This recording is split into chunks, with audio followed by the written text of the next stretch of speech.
Hey there, everybody. Welcome to our episode 3 review and reaction for the fall of the House of Usher.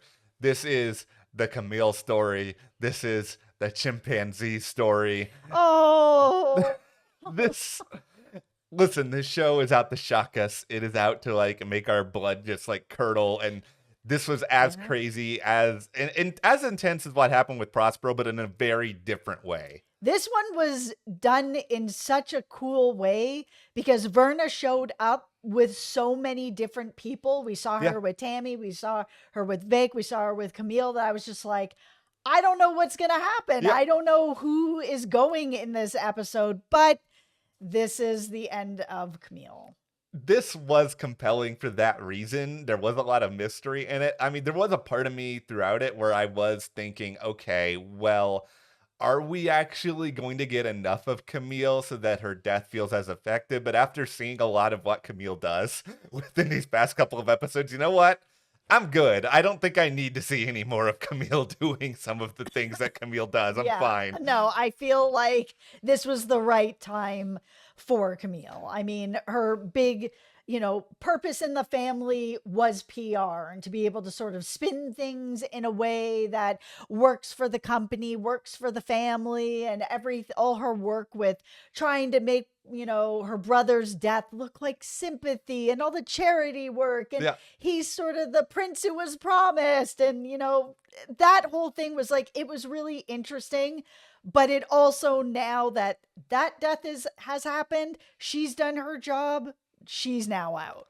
Okay, we're going to get into all of this stuff with Camille, what led to her death. Also, some interesting tie-ins with Edgar Allan Poe material, including Hmm. the title of Murders in the Rue Morgue, which is what we have here from the jump. But Yep. before we go any further here, be sure to hit that subscribe button. We are here throughout all of the fall of the House of Usher, taking you into what happened, sharing some theories, analysis, talking about the connections to the source material. Hmm. This is a really awesome show. It is really fun to discuss. It's And so yeah. good. Yeah, and just by subscribing to the channel, you guys help us so much to be able to continue to do this. So thank you so much to everybody who has. And now, here's what we can say about Murders in the Rue Morgue. This is a story from Edgar Allan Poe that Hmm. does feature Camille as one of the victims. And I think Hmm. what's kind of crazy about the end of this episode and just watching it, you would probably sit back and think, okay, Edgar Allan Poe doesn't have some story involving an ape killing some, but he does. And in the story, it's actually an orangutan. In the story, C.A. Dupont is actually a major character in that as well. It's kind of a really weird, crazy story where it's like an early murder investigation, and in the end, it's just like, okay, well, the killer wasn't even a human, and Poe uses chimpanzees and apes, or orangutans in his case, as like a stand-in for people who are heartless, people who do not have a heart or any sort of morality or understanding from right and wrong. So in that case, you can sort of see that as a metaphor for those who are dark or sinister or evil. Yeah, it was. I mean, her death to me was really surprising. I didn't know the story. I've said this in other Yeah. videos. I don't know a lot of Poe's work. Luckily, I got Matt here to, share with you guys and share with me too. So I just wasn't really sure where this was going to be going, because we know that Camille definitely has a problem with Vic, like absolutely, for Yes. whatever reason. And we know that there are 4 children out of the 6 children that were all had these different mothers, and that they're all sort of kind of the same part of the same group, where you've got Frederick and Tammy on the other side that are like, oh, we're the chosen ones, we're the first ones, we're Yeah. the ones, kind of thing, and you guys are all not the ones. But for whatever reason, it's like Prospero and Napoleon and Camille are all a lot tighter, and then it's like, oh, and I don't like Vic. So we finally got a bit of an answer on what her problem is with Vic, because like I just haven't really known what the problem is. She just like seemingly doesn't like her, and even Camille's assistants are like we don't know why you hate your sister so much. Like what's the deal with that? And why you're just like focusing, oh, she's the informant, she's the wrong one, whatever. But we end up seeing Camille go to Vic's lab at the end of this episode where she's like, I need some sort of dirt on her. I am positive that she's the informant. I'm going to prove it. I Yeah. want this bounty. I want my father's approval. I'm going to go there. And who's the security guard? It's Verna, who gives her the choice and Yeah. is like, you can leave or you can go forward. The same sort of choice that she gave to Prospero, where Prospero went forward, Camille went forward, went into the room, with all the monkeys there, and it all went very bad for her. But in that moment, Verna was in there as well, talking to her about, like, I know why you don't like Vic, and that you guys are very similar in cleaning up other people's dirt, except people really like her for it. And they really think that she's like a hero and you're just dirt. It's a very fascinating character study. That's what this show really is, where someone like Camille, she feels like she's underappreciated. She feels like Yep. she is the real star because without her, nobody would be able to do what they do. Nobody would be able to have the positive spin to go out there and function and be a part of the community and be represented in this way. So she has to take the brunt of all this sort of negative stuff. And I think she's repeatedly frustrated about this time and time and time again, to the point where she's willing to do whatever she can to ease her frustration. She's willing to manipulate any person that she possibly can. And I think her going to try to find a way to nail Victorine for this is her saying, okay, you know what? I'm going to take this person down a peg. I'm going to have my moment in the sun. And it's based on greed, but it's greed obviously in the monetary sense because of the bounty, but it's Mhm. also greed in the sense of I want to be viewed as the good person. I want to be viewed as somebody who everybody will love and appreciate and want to be around. And because there's already all this sort of shady stuff going on at this lab anyway, I can also be a hero and presenting all of Mhm. this to the masses. But as you said, Verna gave her a choice. And just like Prospero in a way, she doesn't really think of it as a choice at all. She doesn't know this person. She isn't going to take this person's truth or questioning as much of anything. She's just going to do what she wants to do, and she ends up paying the consequences in a really dark and just disgusting way. I was actually really surprised because one of my theories with this show is that Roderick and his sister made a deal with Verna way back on New Year's Eve 1979 where, you know, seemingly I think they've killed Griswold, or we will get more into the Yeah. Griswold of it all, but I think that they've done something to him to be able to kind of take over the company and everything that's going on. And I think they made a deal with her where they were like, listen, we think we can do good with this. And Verna's Yeah. like, okay, listen, like drugs sometimes not so good. They can help, but they also really hurt. So, like, as long as you're actually going to do good with it, we're good. If not, buy now, pay later. I'll come back and I'll collect, and I'm going to collect all your kids. And that seemingly is where things are going right now. But my theory was she was giving them the choice to be like, you can do the right thing or you can continue to do the wrong thing. If you do the Yeah. wrong thing, you're going to pay. But in this scenario with Camille, she had given her a choice, but she also was like, Camille, man, you could have just there's nothing personal here, but you could have just been killed in your bed. But instead, you're here. So Yeah. I was just like, okay, so is she just not really giving them a choice, or like what? Or is she more like you could have died in your bed in old age and it just wasn't clear?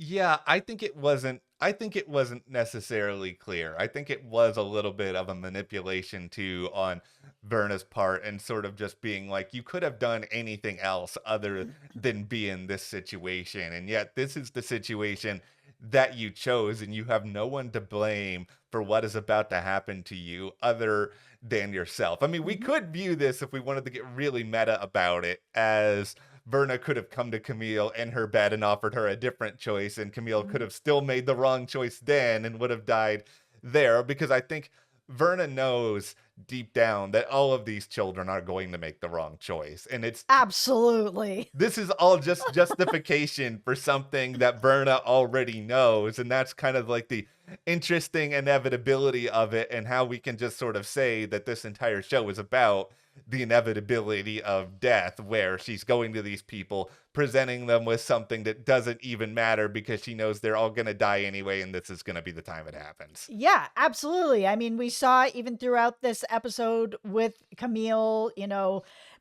not really dealing with the fact that her brother is dead, just like, okay, let's keep it moving, sort of Yeah, like the lemon story that Roderick told, that it's kind of like, yeah, okay, we've been given these lemons, how do we turn this into like bigger, better, more money, everybody needs to buy these lemons type story.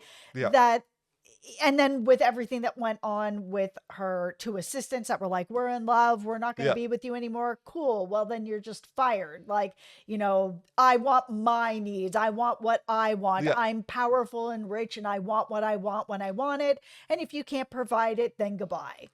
Camille is just so inherently selfish. She doesn't think or care about anybody other than herself. It makes sense that she dies in a way that she is completely alone. Nobody knew Yeah. where she was at. Nobody knew where she was going. Nobody really even fully knew what her end game was. But this is, in a way, I think, going to be similar with all of these children. Yes, Prospero died in a sea of other people, but how many of those people really knew him? How many of them really understood him? And that's going to be, I think, what is complicated and fascinating about each one of these deaths. And that's not even a spoiler anymore, because it was from the very get-go we learned that all of Roderick's Yeah. children are gone. And it's going to be interesting in the next episode to see how Vic deals with this, because, other people in the lab came in and found Camille. So, I mean, obviously, Vic is going to find out that Yeah. Camille was in her lab in the middle of the night, that this happened, that she died there messing around with her experiments. Like, how on edge is she going to be about this? How resentful is she going to Yeah. be? Or is she just going to be focused on this potential opportunity that Verna has given her, where basically she runs into Vic and Vic gets her files. She's the perfect candidate for these hearts, just perfect. Yeah. She knows her dad is pushing her to get to human trials right away, and then in comes perfect Verna. Yeah. And this, I mean, this feels very much like a setup that Vic's episode could be next. Though I wouldn't mind if it lasted for another couple in general. Like, they do another really good thing in this episode where, just like we didn't know for most of it that this was going to be Camille who ends up kicking the bucket at the end, Yeah. we have those seeds that are being sown already with Vic, where you can kind of see, okay, already she's being put in a position where she's communicating with Verna and setting up something that could be bad. Or Leo could be being put in a situation where something could be very, very bad. I mean, I don't even know where to begin with this guy and how upset I am right now over Pluto and everything. Oh, I, Pluto. I We was pour right out for Pluto. I My was so mad. goodness. I hate Leo so much at this, everything about him, from what happened to it to also him like doing this whole fake setup afterwards. Oh, Pluto's run off before. Maybe that's just happened again. Just shut up, Leo. Yeah, no, it was interesting too, because it was said that Prospero had Monty in his system, which is like this street derivative of Ligadone. Yeah, And then we saw that Leo also had taken it. And then this thing happened to Pluto. Pluto is dead. And he seemingly is responsible. He had blood all over himself. There's blood all over Pluto, all over the place. yeah. Like, what is going on with this like Monty drug?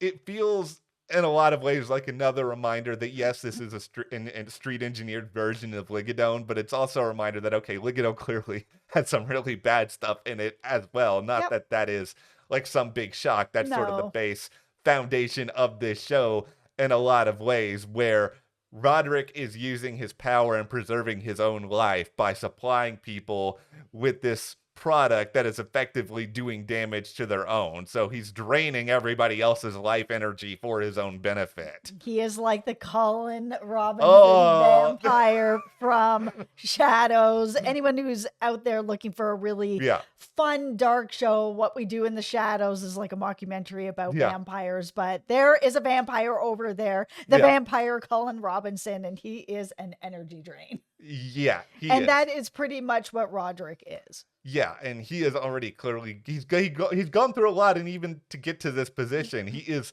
a willing drainer of that, if you will. Like in the past, we are seeing this at the moment with Rufus Griswold and Roderick, where Roderick wants to have this ability to go on his epic energy drain, if you will, but Rufus is just he's gotten one over on him. He has put him in this position where he's not getting anything that he wants, and ultimately he's gonna do something about it. Yeah, because as the setup was, Roderick had gone to Griswold to be like, hey, here's Ligadone. I have this chemist. We've created this drug and I'm bringing it to you. And then we had Griswold on the other side be like, I'm just going to buy that company Yeah. because that chemist made that drug while at that company. So that company owns that drug. Now I own that drug. Here's $500. Goodbye. Oh, I'll move you from the Yeah. mailroom to whatever, the 10th floor. See you later. I think it's another example that, I mean, Rufus Griswold is hardly a great person here. I don't think anybody's gonna be just like crying themselves to sleep that something potentially bad may have happened to Rufus Griswold. But the thing with Roderick is just that he's clearly a combination of so ambitious and so arrogant that I think he thinks if he made this deal with Verna, as you suggested earlier on in this episode, he must think that he can get powerful enough to supplant it, to where this will never happen to him, that he can just sort of rise above it. And because so many years have also passed since that moment first happened, that Yeah. he thinks he's probably past it at this point, and it just wasn't serious and it wasn't supernatural or anything else. So he's got nothing to worry about. Yeah, he probably just thinks it's so many years later now, and Roderick, while he's self-aware on a lot of stuff, I'm sure he really did think that he was helping people, because he has said it a couple times. He's like, listen, I can't stop if people are going to do things with this drug that I'm not responsible for, and that they're going to engineer it differently on the streets and turn it into something else. That's not my fault. If people are going to take more than they're prescribed, that's not my fault. Like, he really is like, I'm innocent. He really is. And I mean, this is a pretty clear metaphor to what's going on in like the pharmaceutical industry in real life. And I think that's why the show has chosen this to sort of be the lens that they focus on, because Roderick doesn't want to see himself as the villain. He wants to see himself as the hero and the provider and the one who has established this great life for all of his terrible children. But at the same time, is anybody he's set up this situation where none of these kids like each other, and instead they're all doing the Spider-Man pointing at each other meme because they're desperate to figure out who the informant is. All right, let's talk about the informant, Yeah. because it's Lenore. That's my tinfoil hat. Yeah. Especially when I saw her coming down the hallway to see her mom. So her mom is Frederick's wife, did Yeah. not get out of the club, is in really bad, Yeah. bad shape, burned all over, all wrapped up like a mummy. She is coming down the hallway to see her mom, and she can see Frederick talking to Roderick, and Roderick's basically like, this is all your fault, by the way. Like, those buildings were condemned. I told you to take care of it, to get those buildings down. You didn't. And now my other son is dead. This is all your fault. And I think that she's just sort of the person around that is getting the information. Nobody's really paying attention because she's really young. Yeah. But she said something very clearly in the first episode where she was just like, well, if people are doing bad things, shouldn't they be being punished for doing bad things? Like, isn't that how the world should be working? And if that's the case, then I feel like Lenore's got to be somebody who's talking. I agree with you. I think there's a really good chance that Lenore is the informant. And like I thought about it just from a pretty this from a pretty simplistic way of like, okay, Lenore is one of Poe's most famous characters.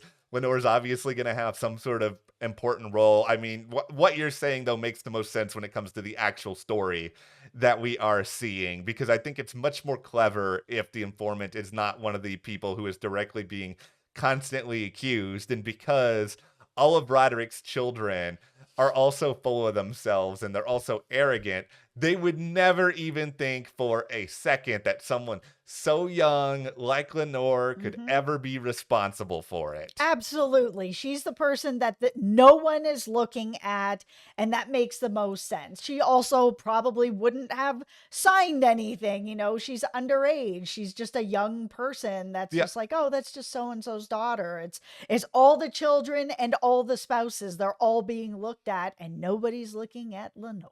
Oh, Lenore. Okay, let's get into Poe Corner here for a moment before we wrap up, because there's a couple of interesting tidbits about. Let's start with Camille's assistants, who I've had a very, very bad time, to put it mildly. So, Toby, there's a character named Toby in a poem by Poe that's really, actually it's a story, sorry, but it's really mocking this idea that there needs to be a moral in literature, which I think Poe loved to do because a lot of his stories are about, death and inevitability and the world decaying. He is very much the poet who wants to see the world burn a lot of the time. And of course, it's just funny that you have a character on this show. Hell, there's no moral literature. He's like trying to find something good out of this arrangement. He has found seemingly love, but at the end of the day, it's just like, oh, you're in love, you're fired. And Beth, aka Elizabeth, there is an Elizabeth in a poem, but I don't think that's as like interesting or direct a reference as to what's happening on the show.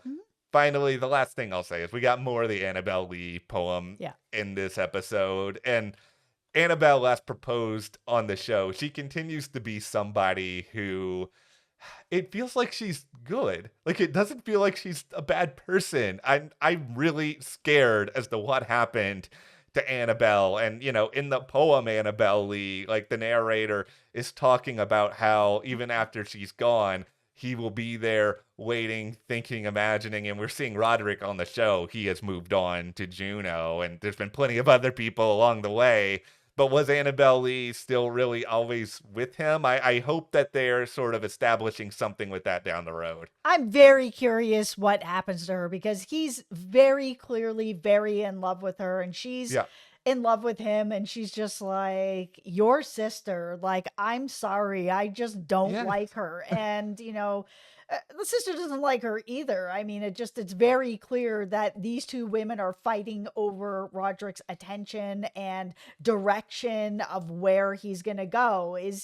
We know where he ends up. He does end up going down this Ligadone road with his sister and not with his woman. So I mean, I don't know what's going to end up happening to her, but I don't think anything good. I don't think anything good either. All of it's just also fascinating, just because Annabelle Lee is one of the last poems that Poe wrote, and he's known for being so dreary and sad and about death, and like, this is one of the most romantic things he ever wrote. It's just like, is Poe actually starting to be afraid of death now? Oh. He's just like, I'm gonna write something that, in the wrong context, I'm sure this could be looked at as very dark still, but for Poe, it is just like he's writing pure romance at this point. It's so weird. This show remains exceptional. Like, I would say the Prospero episode is probably still my favorite, just because that ending was just so just shocking in the way that it was done. Yeah, it's my favorite as well so far. It was incredible. I mean, this whole show so far has been,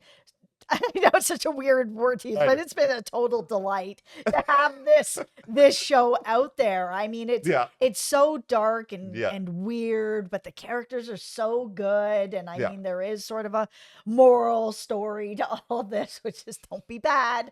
Happy Verna Halloween. gonna come get you. Oh boy. Okay. Well, we are gonna have more of the Fall of the House of Usher. Don't worry. Hit that subscribe button so you guys don't miss any of that. Thank you as well to our patrons for your support, and we'll see you here next time.